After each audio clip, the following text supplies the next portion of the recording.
Today we're going to compare the Sony 24 to 105mm f4 to the Tamron 28 to 75 f2.8 G2. I'm going to compare autofocus, sharpness, bokeh, and more. Chapters provided for your convenience. And before going further, be sure to smash the like button down there. Unfortunately, my lack of youth isn't triggering the algorithm, so I can use all the help I can get. Let's get started with build and handling. Starting off at the bottom, both lenses have this gasket and fully weather sealed. Both lenses offer a focus hold button. Both have good ergonomics. Some may prefer the feel of contours, while others may prefer the feel of ridges. I'm not judging. They both have pedal style hoods that get the job done. Where they differ, the Sony has OSS optical steady shot. It has an autofocus manual focus switch. While the Tamron has a USB-C plug for firmware updates, it also has Tamron lens utility to program different functions into the focus hold button, such as infinity focus, aperture control, A/B rack focus, and more. Because Sony has more physical switches and optical steady shot, winner in this category. Alright, next up is autofocus. Let's have a look. When it comes to autofocus, both lenses use linear focus motors. Both lenses perform extremely well in good light, in poor light, indoors, outdoors, on all fours. It does it all. However, there is one advantage, and that is because the Sony is compatible with 30 frames per second with AFC on the Sony Alpha 1. It has a small advantage if that is your body when you're in this category. Now we'll go to sharpness. What do you think is better? Let's have a look. The Tamron is at 28mm f2.8. Sony is at 24mm f4. We're going to compare it anyways. Have a look at the center. They are both great. Mid frame, I say both are plenty sharp. Edge, this is where the problem shows up. The Tamron is slightly soft and the Sony is even softer. At the far corners, the Tamron holds detail a little bit better, while the Sony it's a little bit mush. Going to f8, both are great, and the reason I'm choosing f8 is because the Sony actually struggles a little bit at f5.6, so I just want to bring it to its max sharpness. The edge, I would say that the Tamron has more detail than the Sony. The Sony is not quite as crispy in this area. Mid frame, both are great. And back to the center, both are great. Now we're at 35mm, both are very sharp in the center. Here's the mid frame. I give the Tamron a small advantage, it's more crispy. The edge, the Tamron is clearly sharper. The lead detail is just a lot better. And the far corners, the Tamron has a small lead. It's just a little bit crispy compared to the Sony at f4. Moving to f8 far corners, I'd say the Tamron has a tiny bit more detail. It's a negligible amount.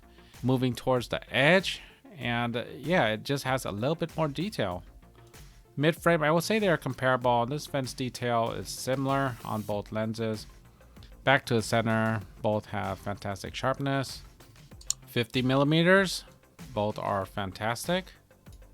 Here's the mid frame, and they're fairly comparable. If you look at this fencing detail and these steps, this brick, it's comparable. And the edge, I say both lenses do fairly well wide open at 50mm. Moving to f8 in the center, both are very clean. Here's the mid frame. Once again, they are comparable. And the edge, both are very sharp. Finally, around 70, and I would say the Tamron is definitely sharper in the center. Mid frame, both of them have a little bit of softening. And the edges, yeah, both of them lose some detail towards the edges. At f8, both of them clean up quite well. This text is nice and clear on both of them. This fencing material, again, nice and clear. Here's the mid frame. I say they're comparable. This text here and here is fairly sharp on both lenses. The tree details are plenty good. And the center is blistering sharp on both lenses. And for the sake of it, 105 for the Sony. And I say the Sony looks tremendous. I think it's even sharper than the Tamron based on this cactus and this tree.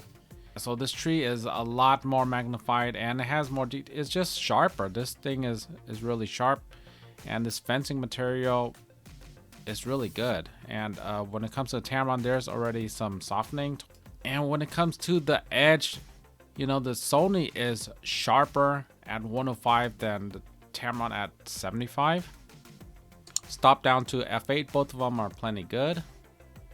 And this would be the mid frame. This tree right here is really sharp on the Sony, it's sharp on the Tamron as well, less magnified. And here's the center, both are clean and crisp. So to conclude, the Tamron wins more often when it's in its range. However, the Sony wins when it's outside of the range, and in a crucial part at 105, I would consider the sharpness a draw. Time for the bokeh test. What does one stop look like? Let's have a look. Close up at 24 f4 and 28 f2.8, there is a large difference in blurring. On top of that, the Tamron looks to be a cleaner quality bokeh as well. At full body distance, both lenses have hardly any blurring ability. Close up 35mm. Is the difference big? Kind of. Can you live with f4? Certainly. Here's full body, and I totally botched the framing. Does it make a difference? Probably not, because the shooting distance is far enough that the background blur is low. We are at 50mm, and it should be a little bit more interesting now. Even at f4, there's a good amount of background blur. Here's full body, and let's zoom in. Longer focal lengths, more blurring ability, even at f4. Here is 70 and 75, and stick around a little bit later, I'll do 105 to 75. Alright, here is the full body view. Close up. And finally close up, 105 f4, 75 f2.8. While I think that the Tamron is mostly better, at 105 the Sony can really catch up, and if you're okay with the additional social distance, then you can get comparable results. Next up is CA and LoCA. Starting off at the wide end, the Tamron is at 28mm f2.8 and the Sony is at 24mm f4. The Tamron has worse CA, however, it's not absent from the Sony either. Here's 40mm, and on the Tamron there's still some CA, however it's less, and also with the Sony there's some CA and it's less as well, so both improve, not totally absent. And here it is at the longer end, and both lenses improve even more, so the further you go the more improvement there is, and they're pretty usable even without correction. Here's LoCA at the wide end, and both lenses are pretty low. Moving to 35mm, there's only a trace hint amount on the Sony, and the Tamron has a trace amount as well, just a tiny bit of greens. Moving to 50mm, and there's a little bit more for the Tamron. Keep in mind that the Sony is at f4 and the blurring amount is lower, so there's less chance for LoCA to show up, and it is lower on the Sony. And here it is on the Tamron at 75mm, is much more. On the Sony, this is at 105, and there is basically nothing. I can't really see any LoCA issues. So when it comes to CA and LoCA, Sony is the clear winner in this category. What happens when you get light in the lens? Time for flare and Sunstars. We're checking out the flare from the wide, and I'll work all the way down to 105 for the Sony. And there is a common theme here, and generally the Sony is a little bit worse. There's more blobbing, it's more prevalent everywhere. It doesn't take away from the contrast, so there's no heavy ghost issues. Other than that, both lenses do perform well It's just that when comparing side by side, then I would say that the Tamron is better. When it comes to Sunstars, both are at f16 here. Both have 9 aperture blades. And I would say they both perform relatively well and similar. The blades are nice and sharp, crispy, thin. I would say the flare at f16 is more prevalent on the Sony. And the difference isn't large. However, you know, there are like little specks everywhere when it comes to the flare and the Sony.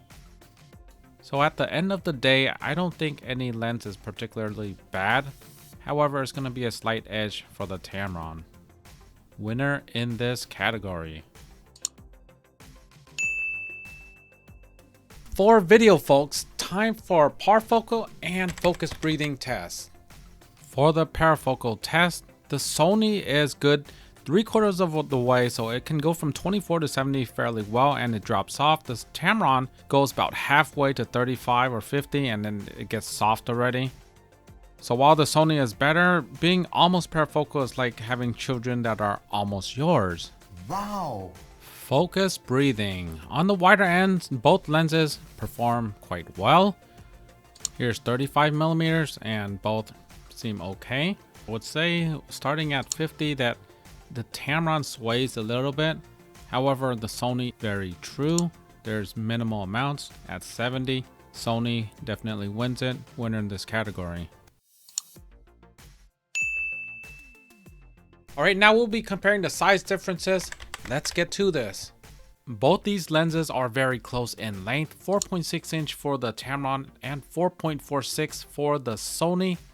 The difference in width is a moderate amount. Tamron uses 67mm filters and the Sony uses large 77mm filters, and it can feel a tad bulky in comparison. However, the size is rather close. Tamron comes in at 540 grams and Sony 663, a difference of 120 grams, a noticeable amount. However, it's not a whole lot more when you consider that you're already holding a setup that weighs over a kilogram. You're basically rationalizing range and moderate weight differences to faster glass and a more limited field of view. Like modern schools, both lenses get a participation award for being a draw. Next up is value, third party, first party, f4, f2.8. When it comes to value, the Sony is $13.98, Tamron is $8.99. That's a difference of 500, which is a lot. That's like 55% more than the Tamron. And you're getting 4 more millimeters on the wide end and 30 millimeters on the long end. Is it worth it? Well, with the Tamron, you're getting f2.8 through the entire range. So at 28, 35, 50, 75, it's one full stop faster. Will it matter? It may or it may not, and that depends on your priority. 2.8 is good indoors. And f4, I mean, even with these modern cameras, it's pretty darn good. I would say for a $500 difference, I would really think about it. The value aspect has to go to the Tamron. It's f2.8 and it's $500 less. That is a lot of money. It can buy another lens. Winner in this category. Final thoughts. f4 can be a bit disappointing in the dark, like after 15 years of marriage. But with the powerful frame, it's certainly better than a smartphone or smaller sensored cameras. The added stop can be argued favorably for the Tamron in a few ways.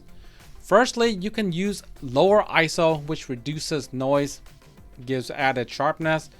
Secondly, you don't have to stop down as far to get improved sharpness or peak sharpness values. And lastly, you get the added background blur, which can be so nice and make the image pop just a little bit more. Some are in the mindset that you can use slower aperture f4 zooms outdoors. However, that gets you in the dilemma that you can also use variable aperture zooms outdoor and save even more weight and costs. And I'll certainly cover variable aperture zooms in future videos. Everyone has their own sweet spot of choosing gear. Some may even prefer fast prime with fast zooms. If it were me and I didn't have any long zooms, I would certainly pick the 24-105G, eat the cost and live with it. But if I had the longer focal lengths covered, I would certainly get the Tamron 28-75 G2 instead. Anyhow, let me know in the comments below which one you would choose and why. Thank you so much for watching. See you on the next video. Take care.